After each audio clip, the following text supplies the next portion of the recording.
com vocês? Hoje nós vamos dar continuidade à leitura dos contos do Edgar Allan Poe aqui no hashtag Outubro Sinistro do meu canal.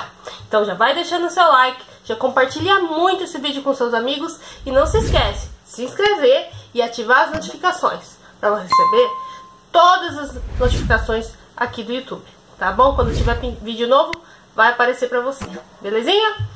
Bom, eu vou ler aqui, eu tive que imprimir, tá, esse conto, porque não tem naquele box que eu sempre uso, sabe? Esse conto não tem lá, então eu imprimi aqui o conto, eu vou ler pra vocês hoje, agora, o conto Morella. E mais tarde, né, hoje ainda, mais tarde, às 6 horas, nós vamos ter aí o Berenice, que também é um conto muito legal. É um dos meus favoritos. Depois de O Poço e o Pêndulo, que eu curto demais, Berenice também é bem bizarro. Então vamos lá para a leitura de Morella. Era com sentimentos de profunda, embora singularíssima afeição, que eu encarava minha amiga Morella. Levado a conhecê-la por acaso, há muitos anos, minha alma, desde nosso primeiro encontro, ardeu em chamas que nunca antes conhecera. Não eram, porém, as chamas de Eros. E foi amarga e atormentadora para meu espírito a convicção crescente de que eu não podia, de modo algum, olvidar de sua incomum significação, ou regular-lhe a vaga intensidade. Conhecem-nos, porém, o destino conduziu-nos juntos ao altar. Mas nunca falei de paixão ou pensei em amor. Ela, contudo, evitava companhias, e ligando-se só a mim, fazia-me feliz. Maravilhar-se é uma felicidade, e é uma felicidade sonhar. A erudição de Morella era profunda. Asseguro que seus talentos não eram de ordem comum. Sua força de espírito era gigantesca. Sentia, e em muitos assuntos tornei-me seu aluno. Logo porque verifiquei que, talvez por causa de sua educação, feita em Presburgo, ela me apresentava numerosos desses escritos místicos, que usualmente são considerados como o simples sedimento da primitiva literatura germânica. Por motivos que eu não podia imaginar, eram essas obras o seu estudo favorito e constante. E o fato que, com o correr do tempo, se tornassem elas também o meu pode ser atribuído a uma simples, mas eficaz influência do costume do exemplo. Em tudo isso, se não me engano, minha razão tinha pouco a fazer. Minhas convicções, ou me desconheço, de modo algum, eram conformes a um ideal. Nem se podia descobrir qualquer tintura das coisas místicas que eu lia, a menos que esteja grandemente enganado dos meus atos ou dos meus pensamentos. Persuadido disso, abandonei-me implicitamente à direção de minha esposa e penetrei, de coração resoluto, no labirinto de seus estudos. Então, quando mergulhado nas páginas nefastas, senti um espírito nefasto acender-se dentro de mim. Morella colocava a mão fria sobre a minha e extraía das cinzas de uma filosofia morta algumas palavras profundas e singulares, cujo estranho sentido as gravava a fogo em minha memória. Santa Maria, volve o teu olhar tão belo, de lá dos altos céus, do teu trono sagrado para a prece fervente e para o amor singelo que te oferta, da terra, o filho do pecado. Se é manhã, meio-dia ou sombrio poente, meu hino em teu louvor tens ouvido, Maria. Se, pois, comigo, ó Mãe de Deus, eternamente, quer no meu bem ou no meu mal, na dor ou na alegria, no tempo que passou, veloz, brilhante, quando nunca nuvem qualquer meu céu escureceu, temeste me fosse a inconstância empolgando e guiaste minha alma a ti, para o que é teu. Hoje, que o temporal do destino ao passado e sobre o meu presente espessas sombras lança, fulgure ao menos meu futuro, iluminado por ti, pelo que é teu, na mais doce esperança. E então, hora após hora, eu me estendi ao seu lado, imergindo-me na música de sua voz, até que afinal, essa melodia se maculasse de terror. Então caía uma sombra sobre minha alma. Eu empalidecia, tremia internamente aqueles sons que não eram da terra. Assim, a alegria subitamente se desvanecia no horror e o mais belo se transformava no mais hediondo, como Rinon se transformou em Dina. É necessário fixar o caráter exato dessas inquisições, que, irrompendo dos volumes mencionados, formaram por longo tempo quase que o único objeto de conversação entre mim e Morella. Mas os instruídos no que se pode denominar moralidade teológica facilmente o conceberão, e os leigos, de qualquer modo, não o poderiam entender. O extravagante panteísmo de Fichte, a palingenésia modificada de Pitágoras, e, acima de tudo, as doutrinas de identidade, como as impõe Schelling, eram esses, geralmente, os assuntos de discussão que mais beleza apresentavam ao imaginativo Morella. Aquela identidade que se chama pessoal, Locke, penso, define-a com realismo, como consistindo na conservação do ser racional, e que por pessoa compreendemos uma essência inteligente, dotada de razão, e desde que há uma consciência que sempre acompanha o pensamento, é ela que nos faz, a todos, sermos o que chamamos nós mesmos, distinguindo-nos, por isso, de outros pensamentos e dando-nos nossa identidade pessoal, mas o indivíduo atune-se a noção daquela identidade que, com a morte, está ou não perdida para sempre.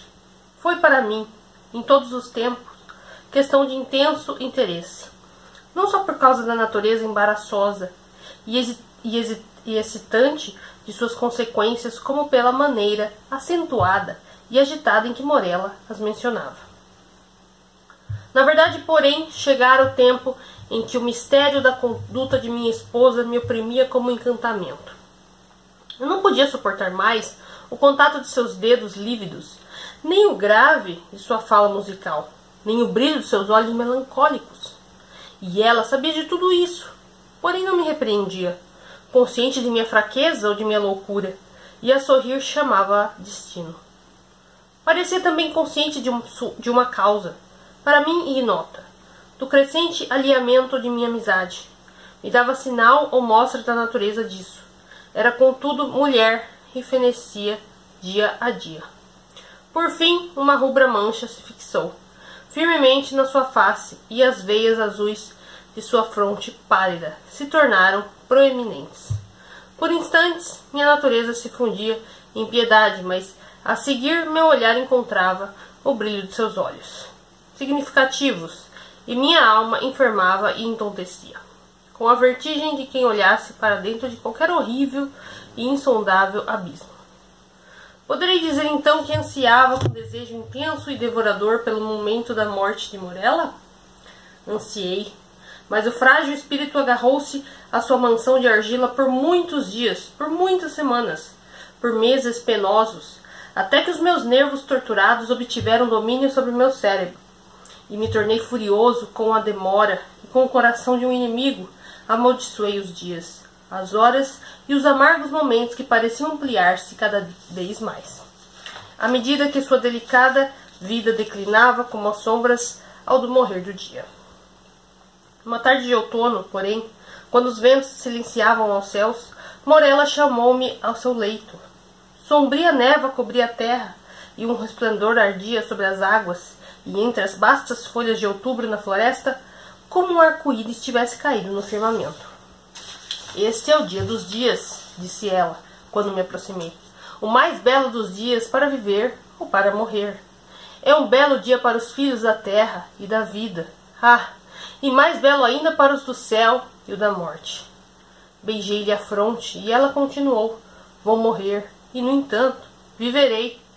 Morella, jamais existiram esses dias em que já podias amar-me, mas aquela a quem na vida aborreceste, depois de morta, a adorarás. Morella, repito que vou morrer, mas dentro de mim há um penhor desta afeição. Ah, quão pequena, que deveste sentir por mim, Morella. E quando meu espírito partir, a criança viverá, teu filho e meu filho, o filho de Morella. Mas os teus dias serão dias de pesar, que é a mais duradoura das impressões. Do mesmo modo que o cipreste é a mais resistente das árvores. Porque as horas da tua felicidade passaram, a alegria não se colhe duas vezes numa vida, como as rosas de palesturo, duas vezes num ano. Não jogarás mais, com o tempo, o jogo do homem de Deus, Mas, não conhecendo o mirto e a vinha, levarás contigo, por toda parte, a tua mortalha, como muçulmano à sua mesa em Meca. Morela, exclamei.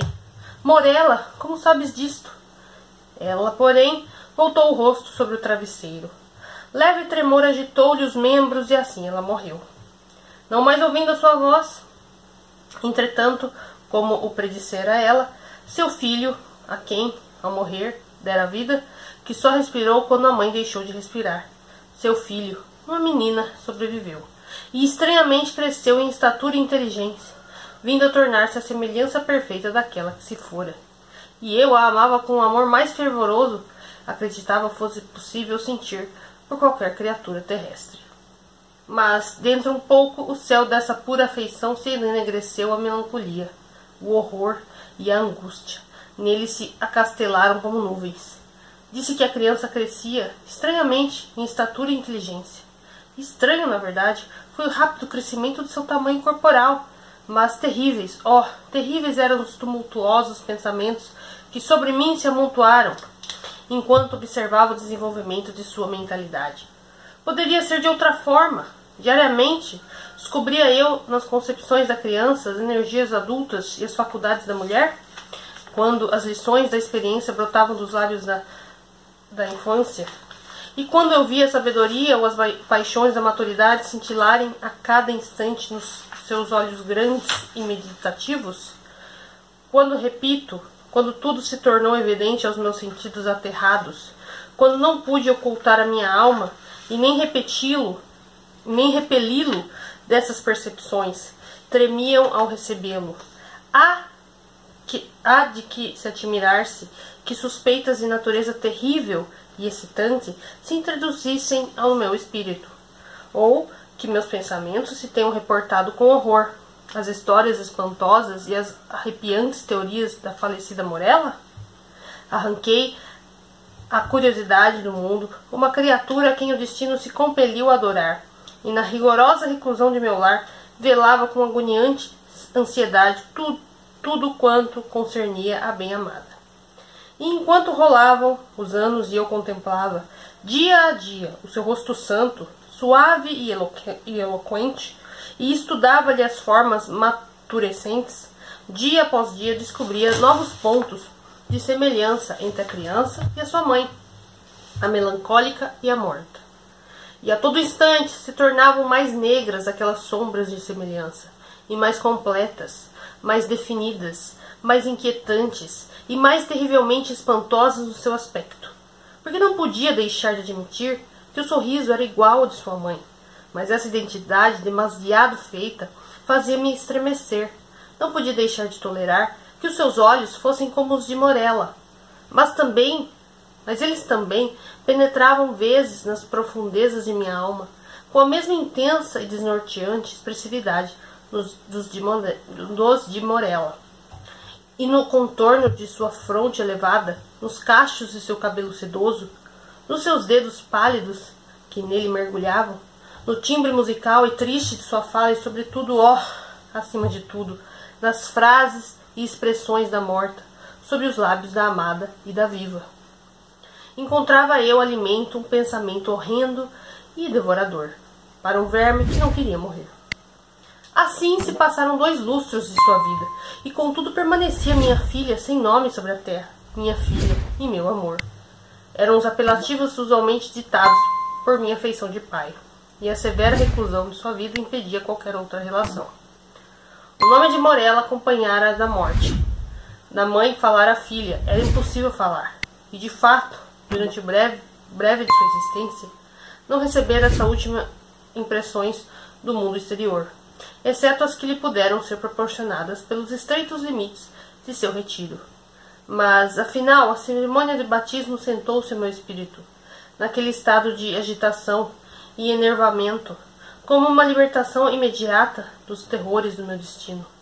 E na fonte batismal hesitei na escolha de um nome. E numerosas denominações de sabedoria e de beleza, de tempos antigos e modernos, de minha e de terras estrangeiras, vieram amontoar-se nos meus com outras tantas lindas denominações, de nobreza, de ventura, de bondade.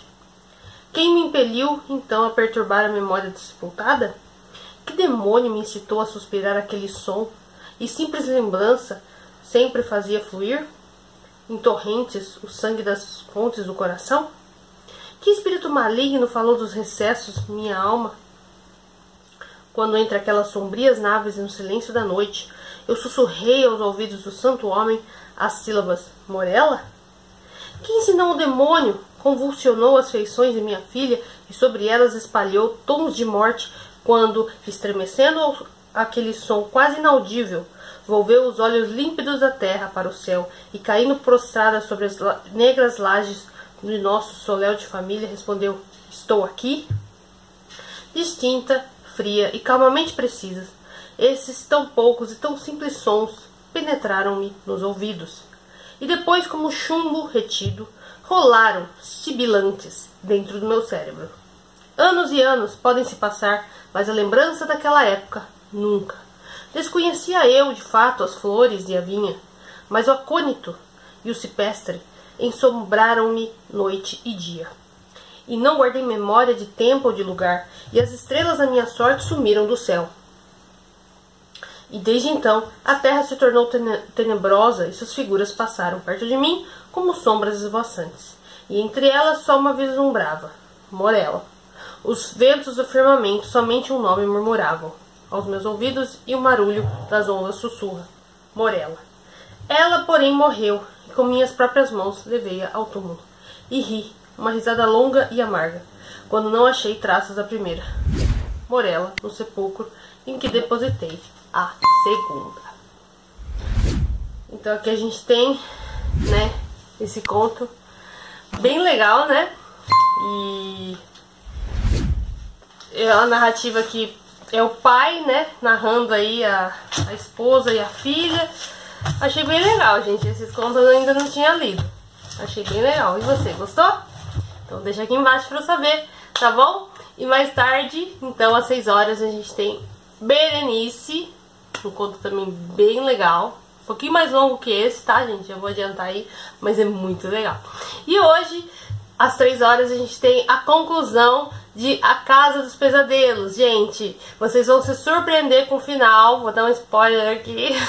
Vocês vão se surpreender com o final. Eu fiquei em choque. Eu fiquei, assim, de boca aberta. Então, assiste às 3 horas o final, né? A conclusão da leitura de A Casa dos Pesadelos. Se você não pegou desde o começo, vou deixar aqui nos cards, tá bom? Gente, são só 5 dias de leitura, então vale a pena, rapidinho você acompanha a leitura desse livro comigo. E, gente, é uma história muito, muito legal, mas você vai se surpreender com o final, tenho certeza. Então, se você tá acompanhando a leitura, hoje às 3 tem a finalização. Se você não tá acompanhando, bora lá, cola lá na playlist de A Casa dos Pesadelos, tá bom? Um beijo muito especial pra você que ficou comigo e até mais tarde, então, às 3 horas e às 6 horas, tá bom? 6 horas, Berenice. Beijinho, gente. Tchau, tchau.